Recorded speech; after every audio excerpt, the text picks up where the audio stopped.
Hey, I'd like to welcome you to another episode of Mission Matters. My name is Adam Torres, and if you'd like to be a guest of one of our shows, you can head on over to missionmatters.com and click on Be Our Guest to apply. All right, so today I have Phillip Cantrell on the line, and he's a founder over at Benchmark Realty, and he's also author of the best-selling book, Failing My Way to Success, which shows anyone how they can make it in business. Phillip, welcome to the show. Hello, Adam. Thanks for having me today. Pleasure to be All here. right, so we got a lot to talk about today, so I definitely want to get into your book a bit here, so Failing My Way to Success. Also, we want to get into some of the things that have made you successful, and specifically getting into your 4-4-2 win-loss tie record, and what that means, and also your 4 cornerstones of success. But before we do that, I want to know, how did you get into the real estate business? I mean, you built quite a sizable business there. Where did all that begin? Well, it's an interesting story. I actually spent 19 years in the commercial printing business in Nashville before I started buying houses on the side and fixing them up. They call that flipping now, but we didn't know that term back then, back in the olden days. We called it rehab investing. So I started doing that on the side, running a parallel career, and then finally in 2000, year Y2K, I just kind of blew it up and said, I am done with commercial printing. I never really liked it. I just kind of fell into it accidentally coming out of college and transitioned over to be a rehab investor in real estate, and then worked that into working with high-end new construction builds in Williamson County, just south of Nashville, Tennessee. And you probably heard that in my accent, didn't you? Nashville, Tennessee. Just a bit. Just a bit. It's okay. Yeah, I am what I am, right? So transitioned that into starting a real estate brokerage called Benchmark Realty in 2006, and managed the merger of Benchmark into United Real Estate Holdings in 2020. So I'm now in the phase of mentoring, consulting, counseling, coaching, helping others learn from the mistakes that I have encountered throughout my career. I love it. It's a great story. And one of the things that I think is interesting is that real estate was, you transitioned into it. And that's pretty interesting to me. Like, that wasn't the initial plan. And this is your version of kind of breaking out of corporate America, which in your case would have been the printing business, so to speak, and then taking another path. Am I off on that? No, you're exactly right. And it's kind of funny. Look at my whole career, 43 years now, I have actually founded or controlled 10 separate businesses. I really didn't realize that until I sat down one day and started listing them, because the journey has just been kind of going here, going there, doing this, doing that. Some worked, some didn't. That's the 4-4-2 record that we were talking about, you mentioned earlier. And some were in commercial printing industry, and some were in the real estate industry, most in the real estate industry. The crisis of 2008 kind of rocked our world, as you can imagine. You probably heard about that, the financial crisis. And so we reformatted and relaunched Benchmark with just 5 agents. And today we have nearly 2,000 agents, affiliate agents across Tennessee, Kentucky, Alabama, and Georgia. Wow, an interesting journey, for sure. What an amazing story. I want to switch it up a bit here. I want to get into your book a bit. So first off, what caused the book? Like, writing a book, a lot of different ways. By the way, and you may not know this, Phillip, but we're book publishers here as well. So we've published over 400 authors. And so I'm biased. If anybody that'll talk to me, I'm like, hey, launch a book, launch a podcast. That's it. But that is also our business. But those two things, if I can trace back 2 important points in my life, one was launching a book, changed everything. 2 was starting a podcast, changed my entire life. And so I'll talk till I'm blue in the face to that, but I'm biased, right? So I'm always interested when I hear new authors that come on the show. Like, why'd you even go down that path? Why a book? So Benchmark Realty is obviously my capstone company. Of course. I'm 66 years old now, and it was the one-time shot to really go big. And the accumulated wisdom that you have in business, sitting down and thinking through this and realizing that unless we transmit that knowledge, that information, those lessons we've learned to future generations, then it's technically lost. And they are destined to repeat the same doom loop that we stepped into because nobody taught us. So if there's one reason that I did this, it was to share knowledge with the legacy that comes behind, is to help others. And I have a strong belief in that, strong belief that we have an obligation. And I've had my liquidity event. The temptation is to take the money and go to the farm or the beach or whatever. And I think that people who do that are making a bad mistake. They're not helping society. They're not leaving the world a better place than when they found it. And that, to me, is problematic. And, Phillip, people they're going to think that I have you on the payroll giving an answer like that.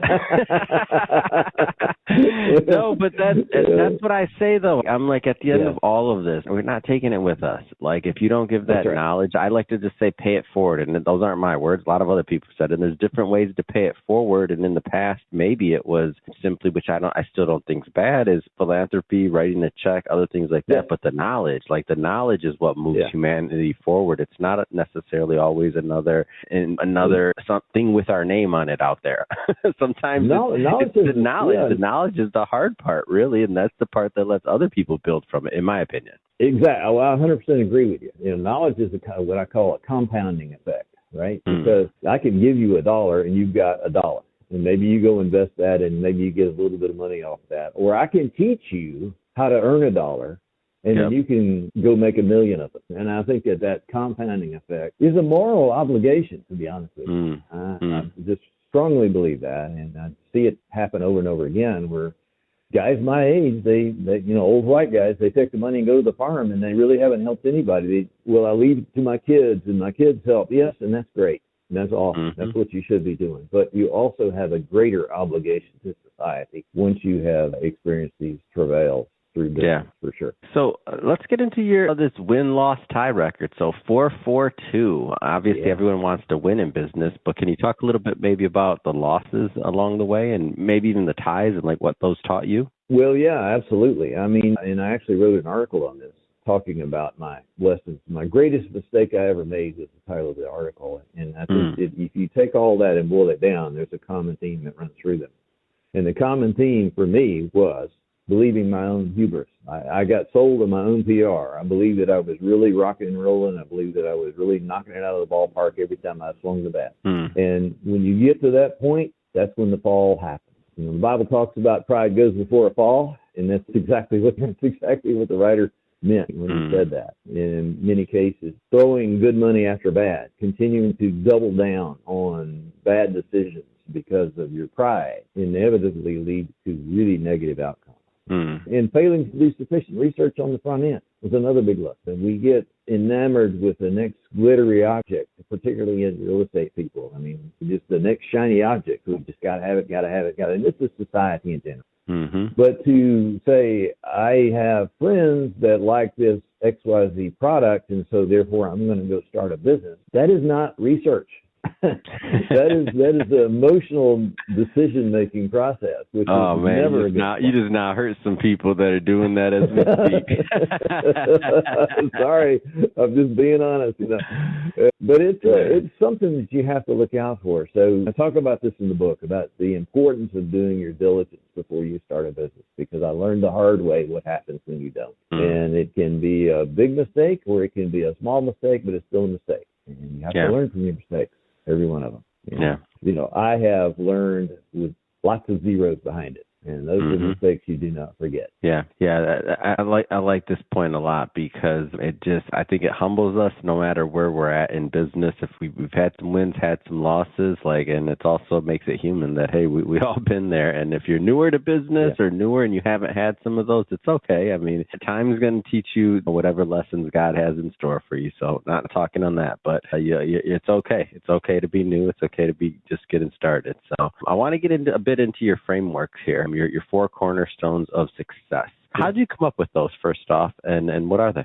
Well, they are, again, based on lessons that I've learned throughout my life. And then what I tried to do was, they call it journaling, but I don't call it journaling. I have a binder that I carry around, and when a thought comes to me, I write it down. And I would advocate that everyone needs to do that. I have a binder that's a little black notebook. It's not really a binder. But when I have one for business meetings where I make notes during meetings, and I have one for the thoughts. And sitting down one day and you write these thoughts down, and then it occurs to me there's a pattern to what I have experienced. And so how do you categorize the pattern and then try to identify and put a label on the pattern? And I came up with the 4 cornerstones, and they are delegation, observation, working smart, and compassion. And I can explain each of those. So delegation is where I learned a long time ago that I can't do everything myself.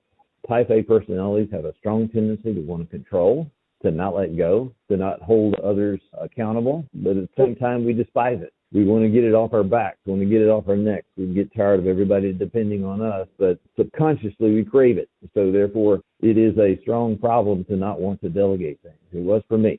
And I realized that until I learned to amplify myself through others, that I was never going to grow a business. And probably most of my failures came from that inability to actually let go, delegate, assign tasks, and then step back and let people do their job. You know, I think General George Patton said that one time. He said, never tell somebody what to do, tell them what needs to get done, what the mission is that needs to be accomplished, and then let them figure out how to do it. And that was go ahead, sorry.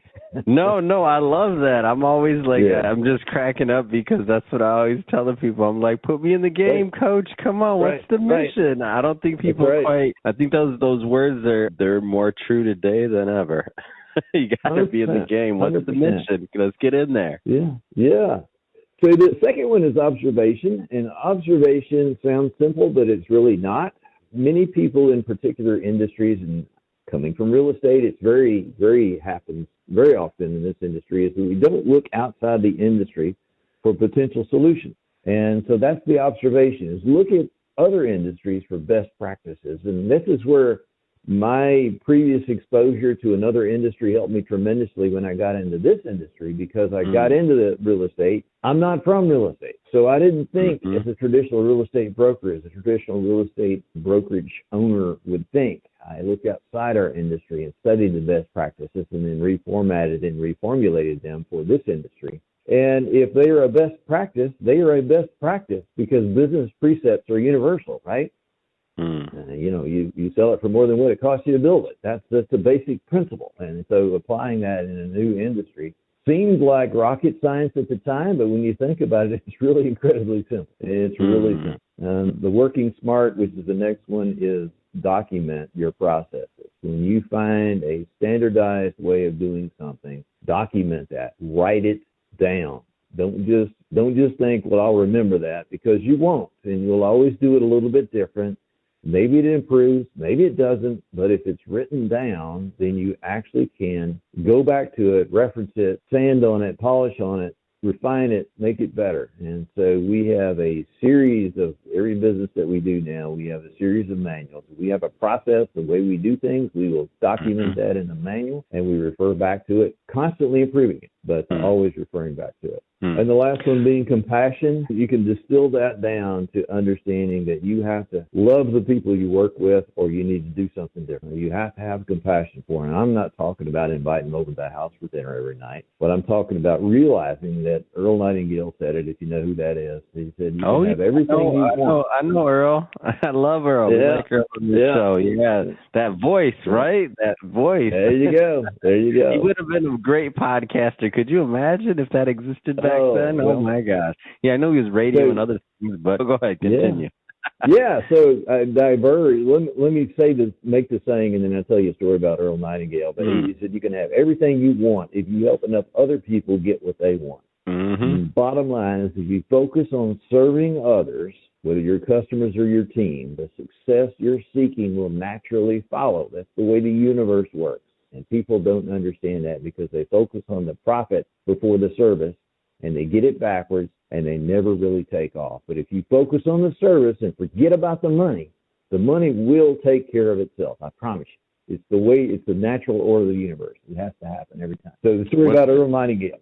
They used to, the little cassette tapes that used to buy 12 in a pack or 8 in a pack or 6 in a pack, and it was a course. Back when I was in commercial printing, I was sold printing. That was one of my tasks. I became general manager, but I started out in sales. And I would listen to those cassette tapes religiously every time I got in the car. I was having an Earl Nightingale pounding in my head. So that was my first exposure to the benefits of mentorship, of listening to something repeatedly over and over and over again until you internalize in your subconscious psyche.